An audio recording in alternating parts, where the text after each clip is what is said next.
आज हम आपके साथ एक और दिल को छू लेने वाली प्रेम कहानी पर नजर डालने जा रहे हैं।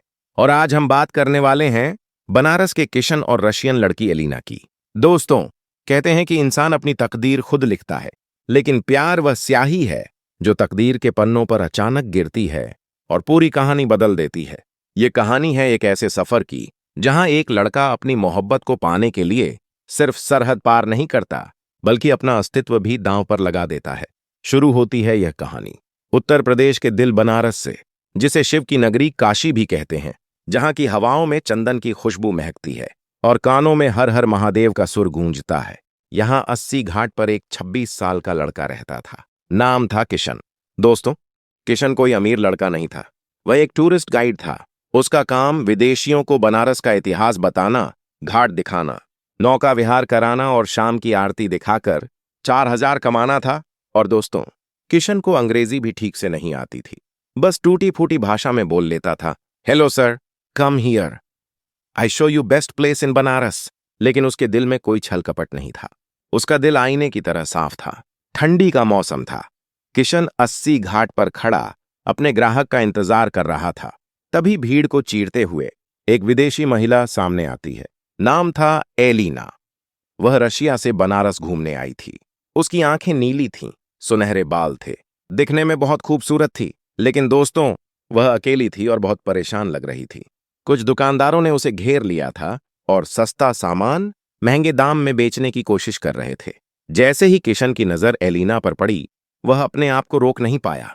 वह तुरंत वहां गया, दुकानदारों को हटाया और कहा, भाई, ये विदेशी हमारे मेहमान हैं, इन्हें तंग मत करो। फिर किशन ने अपनी टूटी फूटी अंग्रेजी में कहा, मैडम, आप परेशान मत होइए, मैं सरकारी गाइड हूं, मैं आपकी हेल्प करूंगा। यह सुनते ही एलिना के चेहरे की घबराहट मुस्कान में बदल गई। वह राहत की सांस ली।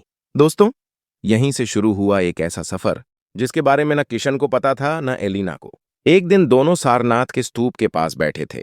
वहां बहुत शांति थी। एलिना ने पूछा, यहां इतना सुकून क्यों है? किशन ने जवाब दिया, यहां भगवान बुद्ध ने पहली बार उपदेश दिया था।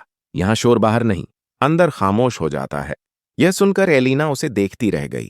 उसे लगा कि यह साधारण सा दिखने वाला लड़का कितनी गहरी बातें करता है। दोस्तों, एलिना रशिया से 20 दिन के लिए बनारस आई थी और किशन उसका टूरिस्ट गाइड था। यानी 20 दिन तक दोनों साथ रहने वाले थे। 3 दिन बीत गए। एलिना गोदौलिया की तंग गलियों में कचौड़ी खाने जाती, रामनगर के किले की दीवारों पर बैठकर गंगा को घंटों निहारती। दोस्तों, एलिना को भारत का रंग भा गया था। उसने माथे पर बिंदी लगानी शुरू कर दी, हाथों में चूड़ियां पहननी शुरू कर दी। एक दिन वह साड़ी पहनकर घाट पर आई। किशन उसे देखता ही रह गया। उस दिन उसे लगा यह उसकी जिंदगी बन गई है। लेकिन दोस्तों, अब एलिना को रशिया जाने में सिर्फ 2 दिन बचे थे। शाम का वक्त था। दशाश्वमेध घाट पर आरती की तैयारी हो रही थी।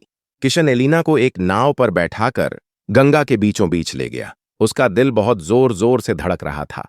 उसे डर था कि कहीं एलिना उल्टा सीधा ना बोल दे, कहीं उनकी दोस्ती टूट ना जाए। लेकिन उसे यह भी डर था कि अगर आज उसने अपनी दिल की बात नहीं बताई तो जिंदगी में कभी नहीं बता पाएगा। तभी किशन ने अपनी जेब से एक छोटा सा पायल निकाला, जो उसने अपनी पहली कमाई से खरीदा था। कांपते हाथों और कांपती आवाज में उसने कहा, एलिना, रशिया यहां से बहुत दूर है। अगर तुम चली गई तो मुझे भूल जाओगी, लेकिन मैं तुमको बनारस की इन गलियों में हमेशा ढूंढता रहूंगा। फिर उसने कहा, एलिना, मैं तुमसे प्यार करता हूं, आई लव यू। यह सुनकर एलिना हैरान रह गई। उसकी आंखों से आंसू बहने लगे। उसने अपना पैर आगे बढ़ाया और किशन ने उसके पैर में पायल पहना दी। एलिना ने कहा, किशन, मैं कहीं भी रहूं, मेरा दिल हमेशा तुम्हारे पास रहेगा। I love you too. रात को दोनों ने गंगा किनारे अपने प्यार का इजहार किया। लेकिन दोस्तों, अगले दिन एलिना को रशिया जाना था। उसका वीजा खत्म हो गया था। बनारस एयरपोर्ट पर एलिना ने अपने बैग से एक डायरी निकाली। एक कागज पर अपने रशिया वाले घर का पता और मोबाइल नंबर लिखा। वह कागज किशन के हाथ में देकर उसकी उंगलियां बंद कर दीं। उसने कहा, किशन, तुम मुझसे वादा करो कि तुम मुझसे मिलने रशिया आओगे। किशन ने उसका माथा चूमा और कहा, मैं वादा करता हूं, चाहे दुनिया इधर की उधर हो जाए, मैं तुमसे मिलने जरूर आऊंगा। एलिना एयरपोर्ट के अंदर चली गई और किशन बाहर खड़ा उसे तब तक देखता रहा जब तक वह नजरों से ओझल नहीं हो गई। अब दोस्तों, एलिना के जाने के बाद किशन उदास रहने लगा। शुरू के 1 महीने तक सब ठीक रहा। रोज वीडियो कॉल होती थी। किशन कभी अपनी मम्मी से बात करवाता था। दोनों ने शादी करने का फैसला किया। किशन ने अपनी मम्मी को मना लिया। एलिना अपने माता पिता को मना रही थी। लेकिन दोस्तों, तभी एक ऐसा दिन आया जिसने दोनों की पूरी किस्मत पलट कर रख दी। सोमवार का दिन था। किशन ने एलिना को फोन किया। कोई रिप्लाई नहीं आया। मंगलवार को फोन किया। नंबर बिजी जा रहा था, नॉट रीचेबल बता रहा था। किशन को लगा कि नेटवर्क की दिक्कत होगी। लेकिन अगले दिन भी कोई जवाब नहीं आया। फिर अगले दिन भी। फिर पूरा 1 महीना बीत गया। दोस्तों, किशन पागल होने लगा। वह दिन भर फोन घूरता रहता, बार बार एलिना को मिस कॉल करता। गांव वाले ताने मारने लगे। विदेशी मैडम थी, तुम्हें पागल बनाकर चली गई, अपनी बिरादरी की लड़की से शादी कर लो। लेकिन किशन को अपने प्यार पर भरोसा था। वह सोचता था, एलिना बेवफा नहीं हो सकती, वह जरूर किसी मुसीबत में है, मुझे उसके पास जाना ही पड़ेगा। लेकिन दोस्तों, बनारस से रशिया जाना इतना आसान नहीं था। पासपोर्ट, वीजा, रहने खाने का खर्च, कुल मिलाकर 34 लाख रुपए का खर्च था। किशन के पास इतना पैसा नहीं था। उसके पास बस एक ही रास्ता था, अपनी पुश्तैनी जमीन। दोस्तों, वह जमीन उसके दादा की निशानी थी। लेकिन किशन ने वह जमीन भी बेच दी। घर में कोहराम मच गया। पिता ने खाने की थाली फेंक दी। कहा, तू पागल हो गया है, उस लड़की के पीछे जिसे तू ठीक से जानता भी नहीं। पुरखों की जमीन बेच दी। अगर वह तुझे पहचानने से मना कर देगी तो क्या करेगा? चाचा चिल्लाए। अपना दिमाग ठिकाने लगा। अमीर देश की लड़की है, तुझे नौकर समझकर भूल गई होगी। लेकिन किशन अपने पिता के पैरों में गिर गया। बोला, बाबूजी, वह मेरी जिंदगी है। अगर मैं उसके पास नहीं गया तो जीते जी मर जाऊंगा। मुझे बस यह तसल्ली करनी है कि वह ठीक है या नहीं। दोस्तों, एक पिता जब अपने बेटे की आंखों में वह दर्द देखता है तो उसका दिल पिघल जाता है। पिता ने कहा, ठीक है बेटा, जो मन करता है कर लो, मैं तुम्हें रोकने नहीं जाऊंगा। जमीन के पैसे से किशन ने टिकट बुक की, वीजा लगवाया और वह कागज का टुकड़ा जिस पर एलिना ने पता और नंबर लिखा था, उसे ताबीज की तरह अपने सीने से लगा कर रख लिया। दोस्तों, किशन अपने जिले से बाहर कभी नहीं गया था, लेकिन आज अपने प्यार के लिए वह मॉस्को के इंटरनेशनल एयरपोर्ट पर खड़ा था। एयरपोर्ट के बाहर -10 डिग्री का तापमान था। चारों तरफ गोरे गोरे लोग, उनकी भाषा बिल्कुल अलग। किशन के पास स्मार्टफोन तो था, लेकिन इंटरनेट नहीं था, ना ही वहां की भाषा आती थी। उसने एक टैक्सी वाले को रोका। वह पर्ची दिखाई जिस पर पता लिखा था। टैक्सी वाले ने पर्ची पढ़ी और हाथ झटकते हुए चला गया। कोई भी किशन की मदद को तैयार नहीं था। दोस्तों, किशन कई घंटे पैदल चलता रहा। उसे भूख लगी थी, लेकिन पैसा बचाने के लिए कुछ नहीं खाया। वह बस एलिना तक पहुंचना चाहता था। लगभग 2 दिन तक वह ठंड में कांपता रहा, इधर उधर भटकता रहा। 2 दिन बाद वह एलिना के अमीरों वाले इलाके में पहुंच गया। शाम का वक्त था, सूरज डूबने वाला था। हल्की हल्की बर्फ गिरनी शुरू हो गई थी। किशन के सामने एक बहुत बड़ी हवेली थी, जो किसी महल से कम नहीं थी। ऊंची ऊंची दीवारें, बड़ा सा लोहे का गेट। लेकिन दोस्तों, वहां का माहौल कुछ अजीब सा था। घर के बाहर महंगी महंगी गाड़ियां खड़ी थीं, गेट खुला हुआ था और अंदर से रोने की आवाजें आ रही थीं। किशन दबे पांव अंदर दाखिल हुआ। सामने एक बहुत बड़ा शामियाना लगा था। बहुत सारे लोग काले कलर के सूट और चश्मा लगाए खड़े थे। सबके चेहरे उतरे हुए थे। और फिर किशन की नजर उस फोटो फ्रेम पर गई जिस पर माला छड़ी हुई थी। जैसे ही उसने वह फोटो देखी, उसके हाथ से बैग छूटकर बर्फ पर गिर गया। उसकी आंखों के सामने अंधेरा छा गया। दोस्तों, वह फोटो एलिना की थी। उस पर रशियन भाषा में कुछ लिखा था और 2 तारीखें थीं, एक जन्म की, एक मृत्यु की। किशन के मुंह से आवाज नहीं निकल रही थी। वह पत्थर की मूर्ति बन गया था। वह सोच रहा था, क्या एलिना मर चुकी है? तभी उसकी नजर एक लड़की पर पड़ी, जो व्हील चेयर पर बैठी थी और उसके गोद में एक छोटा सा बच्चा था। व्हील चेयर घूमी। किशन ने उस लड़की का चेहरा देखा। दोस्तों, वह एलिना थी, जिंदा थी, लेकिन उसके गोद में एक बच्चा था। किशन के मन में सवालों का तूफान उठने लगा। अगर यह एलिना है तो वह तस्वीर किसकी है? उसके गोद में वह बच्चा किसका है? वह व्हील चेयर पर क्यों है? तभी एलिना की नजर किशन पर पड़ी। उसके होंठ कांपने लगे। उसके मुंह से एक शब्द निकला, किशन। किशन के सब्र का बांध टूट गया। वह दौड़ना चाहता था, लेकिन 2 भारी भरकम रशियन बॉडीगार्ड ने उसे पकड़ लिया। किशन चिल्लाया, एलिना, मैं तुमसे मिलने आया हूं। एलिना ने अपनी पूरी ताकत लगाकर व्हील चेयर से उठने की कोशिश की और रशियन भाषा में चिल्लाई, पापा, उन्हें रोकिए, ये मेरा किशन है। इतना कहकर वह व्हील चेयर से नीचे गिर गई और जमीन पर घसीटते हुए किशन की तरफ बढ़ने लगी। किशन ने बॉडीगार्ड को झटका दिया और दौड़कर एलिना को अपने सीने से लगा लिया। दोस्तों, वह पल बहुत ही भावुक था। -डिग्री में दो प्रेमी जमीन पर गिरे थे, एक दूसरे के गले लगे थे और रो रहे थे। वहां मौजूद हर किसी की आंखें नम हो गईं। किशन ने पूछा, अगर तुम जिंदा हो तो वह तस्वीर किसकी है और तुम चल क्यों नहीं पा रही? एलिना ने बताया, वह तस्वीर मेरी नहीं है, वह मेरी जुड़वा बहन नताशा की है। किशन हक्का बक्का रह गया। एलिना ने आगे बताया, जब मैं बनारस से वापस आई तो बहुत खुश थी। नताशा मुझे एयरपोर्ट लेने आई। मैंने उसे तुम्हारे बारे में सब कुछ बताया, लेकिन एक दिन हम पार्टी में जा रहे थे। रास्ते में एक नशे में धुत ट्रक ड्राइवर ने हमारी कार को टक्कर मार दी। कार चकनाचूर हो गई।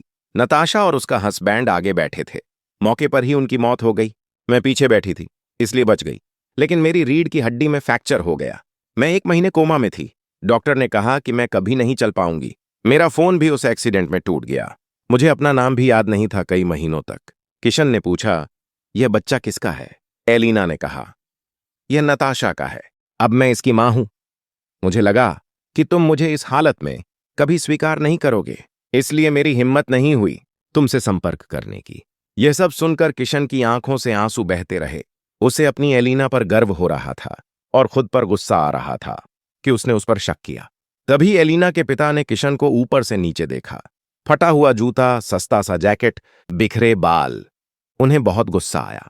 बोले, मैं तुम्हारी हिम्मत की दाद देता हूं कि तुम भारत से यहां तक आए, लेकिन अब तुम जा सकते हो। मेरी बेटी अब वैसी नहीं रही। उसे मेडिकल केयर चाहिए, पैसा चाहिए, तुम तो बस एक गाइड हो। फिर उन्होंने अपनी जेब से चेकबुक निकाली। बोले, तुम्हारे आने का जो खर्चा हुआ उसका डबल दे रहा हूं। पैसे ले लो और वापस चले जाओ। मैं अपनी बेटी की शादी किसी रशियन डॉक्टर से करवा दूंगा। किशन शांत होकर सब सुनता रहा। फिर वह धीरे से खड़ा हुआ। अपने बैग से वह कागज निकाला जिस पर जमीन बेचने का रिकॉर्ड था। उसने एलिना के पिता की आंखों में आंखें डालकर कहा, साहब, यह मेरी पुश्तैनी जमीन का कागज है। मैंने यह जमीन इसलिए नहीं बेची कि मुझे रशिया घूमना था। मैंने इसलिए बेची क्योंकि मुझे लगा कि एलिना मुसीबत में है। हम भारतीय लोग प्यार व्यापार करने के लिए नहीं करते। अगर मुझे पैसा चाहिए होता तो मैं बनारस में कमा लेता। आप कह रहे हैं कि यह चल नहीं सकती, तो क्या हुआ? मेरे पास 2 पैर हैं। मैं जिंदगी भर इसे अपनी गोद में उठाकर चलाऊंगा। और आप कह रहे हैं कि यह बच्चा बोझ बन जाएगा। यह बच्चा आज से मेरा बेटा है। मैं इसे वह संस्कार दूंगा जो आप जैसे अमीर लोग नहीं दे सकते। दोस्तों, किशन की यह बात सुनकर एलिना फूट फूट कर रोने लगी और एलिना के पिता की आंखों से भी आंसू आ गए। उन्होंने देखा कि उनकी बेटी पिछले 2 महीने से बिस्तर पर पड़ी थी और मुस्कुराना भूल गई थी, लेकिन आज किशन का हाथ पकड़कर वह खुद को सुरक्षित महसूस कर रही थी। एलिना के पिता ने चेकबुक फाड़ दी, किशन को गले से लगा लिया और भरी सभा में कहा, मैं एक अमीर दामाद ढूंढ सकता था, लेकिन इतना अमीर दिल वाला दामाद नहीं ढूंढ सकता था। दोस्तों, किशन कुछ दिन रशिया में रुका, फिर वापस भारत आने का फैसला किया। जाने से पहले वह एलिना और उस बच्चे को लेकर नताशा की कब्र पर गया, फूल चढ़ाए, वादा किया, यह बच्चा आज से हमारा बेटा है, मैं इसे राजकुमार की तरह रखूंगा। जब किशन एलिना और बच्चे को लेकर गांव लौटा तो गांव वालों ने तरह तरह की बातें बनानी शुरू कर दी।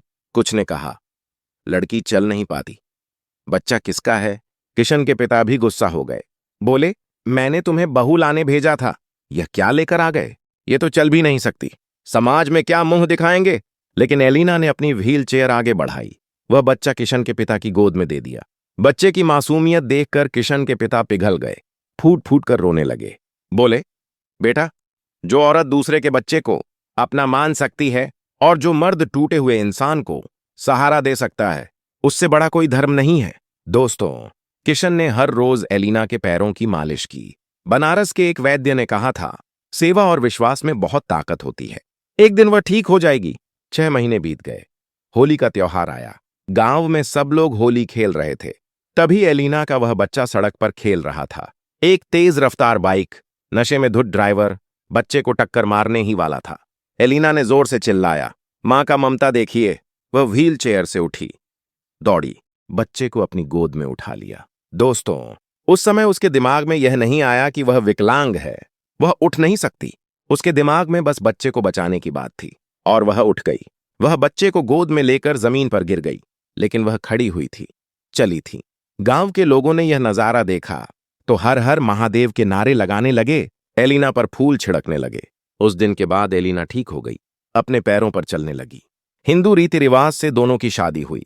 एलिना व्हील चेयर पर नहीं, अपने पैरों पर चलकर 7 फेरे लिए। दोस्तों, ये थी किशन और एलिना की दिल को छू लेने वाली कहानी। यह कहानी हमें सिखाती है कि प्यार सिर्फ अपनाने का नाम नहीं है, बल्कि निभाने का नाम है। जब आप किसी के लिए अपना सब कुछ दांव पर लगा देते हैं, तो पूरी कायनात उसको आपसे मिलाने में लग जाती है। दोस्तों, ये कहानी आपको कैसी लगी? हमें कमेंट में जरूर बताएं। साथ ही आप इस वीडियो को किस शहर से देख रहे हैं, यह भी जरूर लिखें। अगर आपको हमारी मेहनत पसंद आई हो, तो इस वीडियो को लाइक करें और अपने दोस्तों के साथ शेयर करें। अगर आपने अब तक हमारे चैनल को सब्सक्राइब नहीं किया है, तो कृपया आप सब्सक्राइब कर लें। धन्यवाद।